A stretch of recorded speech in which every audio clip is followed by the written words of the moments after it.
നബി സല്ലല്ലാഹു അലൈഹി വസല്ലമയെ ഏറെ വേദനിപ്പിച്ച ഒരു വിയോഗമായിരുന്നു ഹംസത്തുൽ കറ റളിയല്ലാഹു അൻഹുവിൻ്റെത്. അത്രമേൽ നബി സല്ലല്ലാഹു അലൈഹി വസല്ലമയ്ക്ക് ഇഷ്ടപ്പെട്ട ഒരു സഹാബിയായിരുന്നു ഹംസ റളിയല്ലാഹു അൻഹു. നബി സല്ലല്ലാഹു അലൈഹി വസല്ലമയുടെ പിതൃവ്യനായിരുന്നു ഹംസ റളിയല്ലാഹു അൻഹു. ഏകദേശം സമപ്രായക്കാരായിരുന്നു. മുലകുടി ബന്ധത്തിൽ അവർ സഹോദരങ്ങളുമായിരുന്നു. ഇസ്ലാമിന്റെ ആദ്യത്തെ സൈന്യാധിപനുമായിരുന്നു ഹംസ റളിയല്ലാഹു അൻഹു. ഇസ്ലാം രഹസ്യ പ്രബോധനം കഴിഞ്ഞ് പരസ്യ പ്രബോധനത്തിലേക്ക് വരുന്ന കാലം.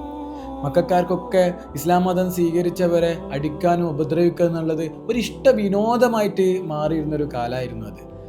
ആരാണോ മുഹമ്മദിന്റെ പാത പിൻപറ്റിയത് അവരൊക്കെ അടിക്കാം, ഉപദ്രവിക്കാം എന്നുള്ളത് മക്കാർക്കുള്ള ഒരു ശീലമായി മാറിയിരുന്നു.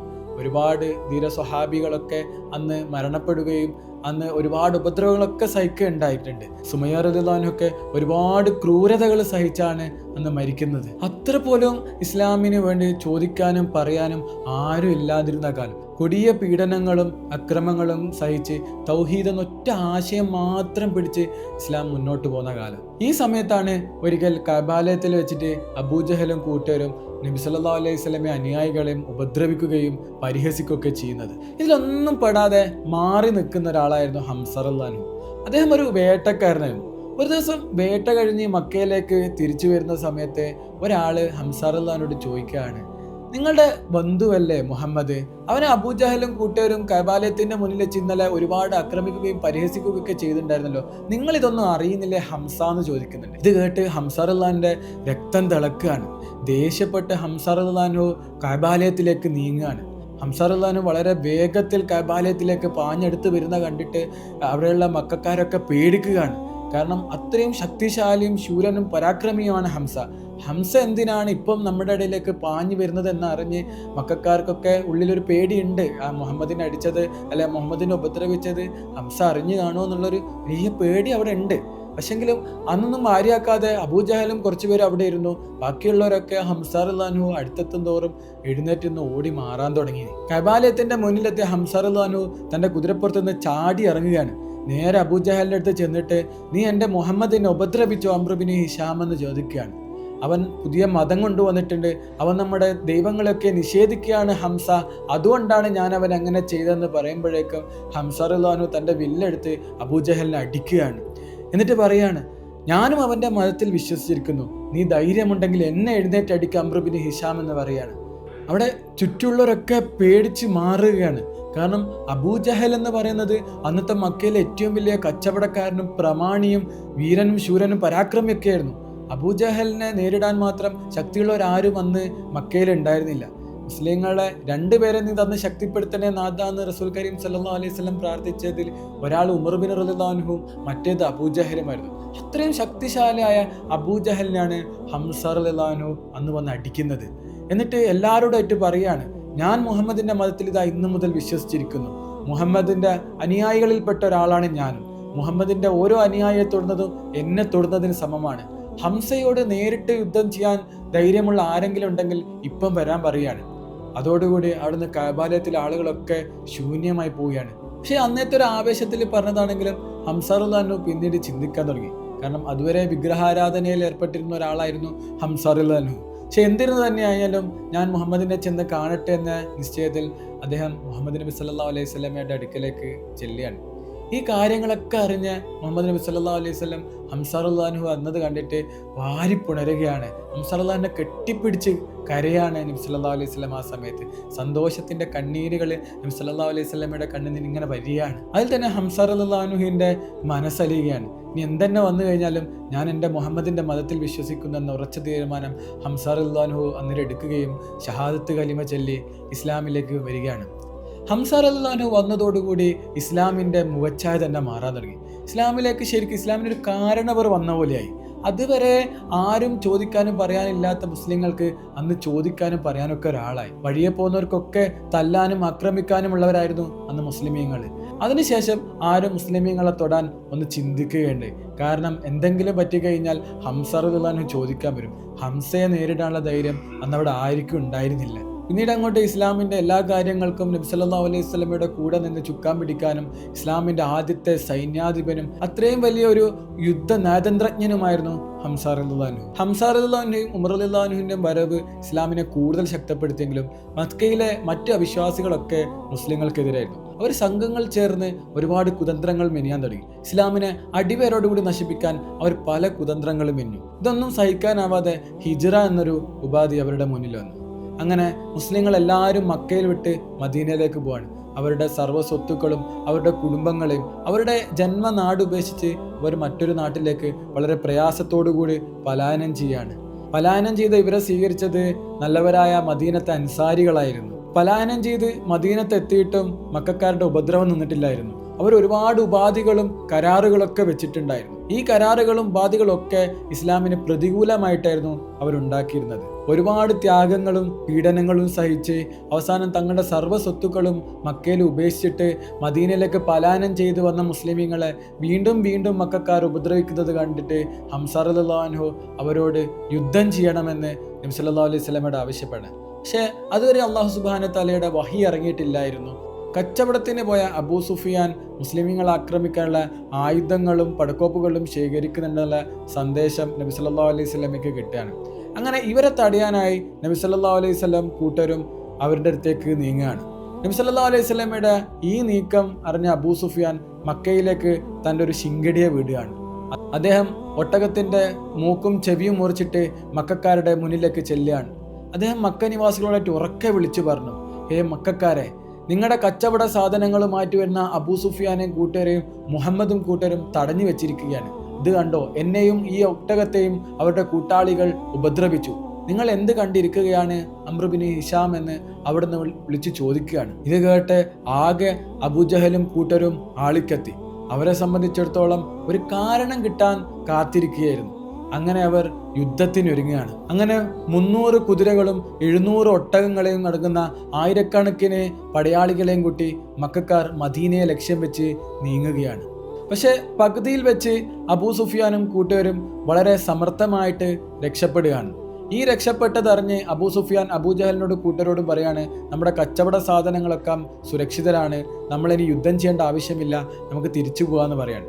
പക്ഷേ മദ്യലഹരിയിലും ഇസ്ലാമിനെ എങ്ങനെയും തകർക്കണമെന്നുള്ള ആ ഒരു കടുത്ത നിശ്ചയത്തിൽ നിൽക്കുന്ന അബൂജഹലും കൂട്ടാളികളും അത് തീരെ ഉൾക്കൊണ്ടില്ല. അവർ എന്ത് തന്നെ വന്നു കഴിഞ്ഞാലും നമ്മളിനി യുദ്ധത്തിലേക്ക് പോകുമെന്നുള്ള ഉറച്ച തീരുമാനം എടുത്തു. അങ്ങനെ പടയാളികളുമായിട്ട് മദീനയെ ആക്രമിക്കാൻ മക്കയിൽ നിന്ന് ആൾക്കാർ വരുന്നുണ്ടെന്നുള്ള സന്ദേശം നബി സല്ലല്ലാഹു അലൈഹി വസല്ലമയ്ക്ക് കിട്ടുകയാണ്. ഉടനെ തന്നെ ഇസ്ലാമിൻ്റെ സൈന്യാധിപനും നയതന്ത്രജ്ഞനുമായുള്ള ഹംസ റളിയല്ലാഹു അൻഹു യുദ്ധത്തിൻ്റെ ഒരു സ്ട്രാറ്റജി ഉണ്ടാക്കുകയാണ്. മുസ്ലിമീങ്ങളുടെ അന്നത്തെ അവസ്ഥ എന്ന് പറയുന്നത് വളരെ പരിതാപകരമായിരുന്നു. വളരെ പാവപ്പെട്ടവരും ശക്തി കുറഞ്ഞവരുമായിരുന്നു അന്ന് ഇസ്ലാം സ്വീകരിച്ചവരിൽ പലരും. ഈ ഒരു കൂട്ടത്തെയും കൊണ്ട് എങ്ങനെയാണ് ഒരു യുദ്ധം ജയിക്കുക എന്നുള്ളത് അന്ന് മുസ്ലിമീങ്ങളെ സംബന്ധിച്ചിടത്തോളം ഒരു ചോദ്യചിഹ്നമായിരുന്നു. കാരണം അന്നത്തെ ഏറ്റവും മുന്തിയ ആയുധങ്ങളും 300 കുതിരപ്പടയാളികളും 700 ഒട്ടകങ്ങളും അടങ്ങുന്ന ആയിരക്കണക്കിന് വരുന്ന വലിയൊരു സൈന്യമായിരുന്നു അന്ന് മക്കക്കാർ വന്നിരുന്നത്. മുസ്ലിമീങ്ങളെ സംബന്ധിച്ചിടത്തോളം 313 പേരും 3 കുതിരകളും 70 ഒട്ടകങ്ങളും മാത്രമായിരുന്നു അവരുടെ പക്കലുണ്ടായിരുന്നത്. അവരുടെ ആയുധങ്ങളൊക്കെ പഴയതും ദ്രവിച്ചതുമൊക്കെ ആയിരുന്നു പലതും. ലാ ഇലാഹ ഇല്ലല്ലാഹ് മുഹമ്മദ് റസൂലുള്ളാഹ് എന്ന ഒറ്റ കരുത്തല്ലാതെ അവരുടെ കൂടെ മറ്റൊന്നും ഉണ്ടായിരുന്നില്ല. അങ്ങനെ 313 സഹാബികളെയും കൂട്ടി നബി സല്ലല്ലാഹു അലൈഹി വസല്ലം ബദറിലേക്ക് പോവുകയാണ്. ബദറിൽ ഇസ്ലാമിൻ്റെ സർവ്വസൈന്യാധിപനും നയതന്ത്രജ്ഞനും ഹംസത്തുൽ കർറാഹ് റളിയല്ലാഹു അൻഹു ആയിരുന്നു. അത് മുസ്ലിങ്ങൾക്ക് കുറച്ചുകൂടെ ധൈര്യം നൽകിയിരുന്നു. അള്ളാഹുവിൻ്റെ സഹായം തീർച്ചയായും നമുക്ക് ബദറിൽ കിട്ടുമെന്ന, തീർച്ചയായും ബദറിൽ അള്ളാഹുവിൻ്റെ സഹായം നമുക്ക് ഉണ്ടാകുമെന്ന നബി സല്ലല്ലാഹു അലൈഹി വസല്ലമയുടെ വാക്കുകൾ സഹാബികളെ ഊർജ്ജസ്വലരാക്കി. ഘോരമായിട്ടുള്ള യുദ്ധം നടന്നു. ഹംസ റളിയല്ലാഹു അൻഹുവിൻ്റെ തന്ത്രങ്ങളൊക്കെ വിജയിച്ചു. ഇസ്ലാമിനെ അത്രയും കാലം പീഡിപ്പിക്കുകയും ക്രൂശിക്കുകയും ചെയ്ത അബൂജഹൽ, ഉതുബ, ഷെയ്ബ എന്നിവരൊക്കെ ബദർ രണാങ്കണത്തിൽ മരണപ്പെടുകയാണ് ഉണ്ടായത്. വലിയ നാശനഷ്ടങ്ങൾ ഖുറൈശികൾക്ക് ഉണ്ടാകുകയാണ്. അങ്ങനെ ആ യുദ്ധത്തിൽ ഖുറൈശികൾ തോൽക്കുകയും ഇസ്ലാം വിജയിക്കുകയും ചെയ്യുകയുണ്ടായി.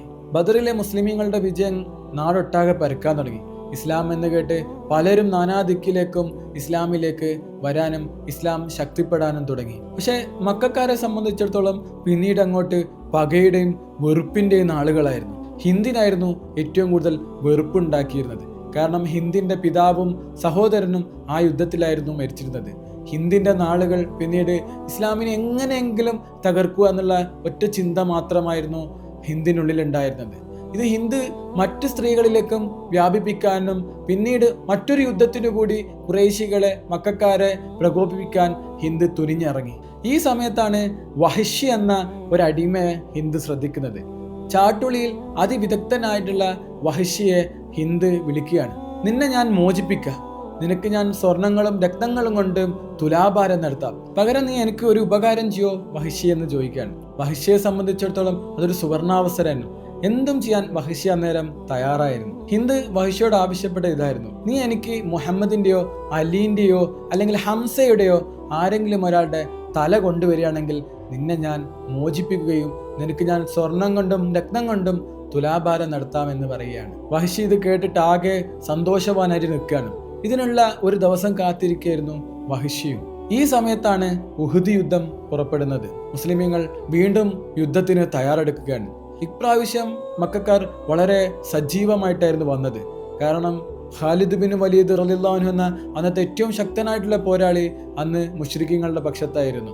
അബൂജഹലിന്റെ മകൻ ഇക്രിമയും അവരുടെ കൂടെ ഉണ്ടായിരുന്നു. ഉഹുദ് യുദ്ധം 2 ഭാഗങ്ങളായിട്ടായിരുന്നു നടന്നിരുന്നത്.